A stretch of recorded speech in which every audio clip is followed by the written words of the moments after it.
किसी गांव में एक बूढ़ा व्यक्ति अपने बेटा और बहू के साथ रहता था। परिवार सुखी संपन्न था, किसी तरह की कोई परेशानी नहीं थी।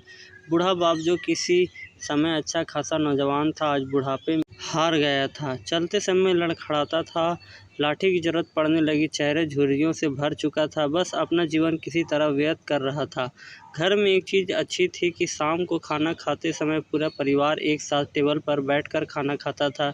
एक दिन ऐसा ही शाम को जब सारे लोग खाना खाने बैठे, बेटा ऑफिस से आया था, भूख ज़्यादा थी सो जल्दी से खाना खाने बैठ गया और साथ में बहू और उसका एक बेटा भी खाने लगा।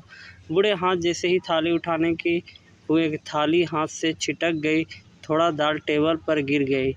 बहू बेटे ने घर ने दृष्टि से पिता की ओर देखा और फिर से अपना खाने में लग गए।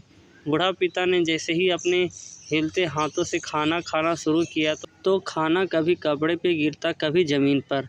बहुत चिढ़ते हुए कहा, हे राम, कितनी गंदी तरह से खाते हैं, मन करता है कि इनकी थाली किसी अलग कोने में लगवा देते हैं। बेटे ने भी ऐसे ही सर हिलाया जैसे पत्नी को बात से सहमत हो।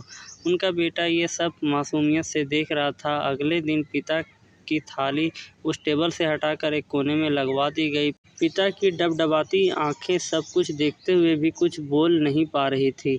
बूढ़ा पिता रोज की तरह खाना खाने लगा। खाने कभी इधर गिराता, कभी उधर। छोटा बच्चा अपना खाना छोड़कर लगातार अपने दादा की तरफ देख रहा था। माँ ने पूछा, क्या हुआ बेटा, तुम दादाजी की तरफ क्यों देख रहे हो और खाना क्यों नहीं खा रहे हो? बच्चा बड़ी मासूमियत से बोला, माँ, मैं सीख रहा हूँ कि वृद्धों के साथ कैसा व्यवहार करना चाहिए। जब मैं बड़ा हो जाऊँगा और आप लोग बूढ़े हो जाएंगे तो मैं भी आपकी इसी तरह कोने में खाना खिलाया करूँगा। बच्चे के मुंह ऐसे सुनते ही बेटे और बहू दोनों काँप उठे। शायद बच्चे की बात उनके मन में बैठ गई थी, क्योंकि बच्चे ने मासूमियत के साथ एक बहुत बड़ा सबक दोनों लोगों को दिया था। बेटे ने जल्दी से आगे बढ़कर पिता को उठाया और वापस टेबल पे खाने के लिए बिठाया, और बहू भी भागकर पानी का गिलास लेकर आई कि पिताजी को कोई तकलीफ ना हो। इस कहानी से हमें ये शिक्षा मिलती है कि माँ बाप इस दुनिया की सबसे बड़ी पूंजी है। आप समाज में कितनी भी इज्जत कमा लें या कितनी भी धन इकट्ठा कर लें, लेकिन माँ बाप से बड़ा धन इस दुनिया में कोई नहीं है।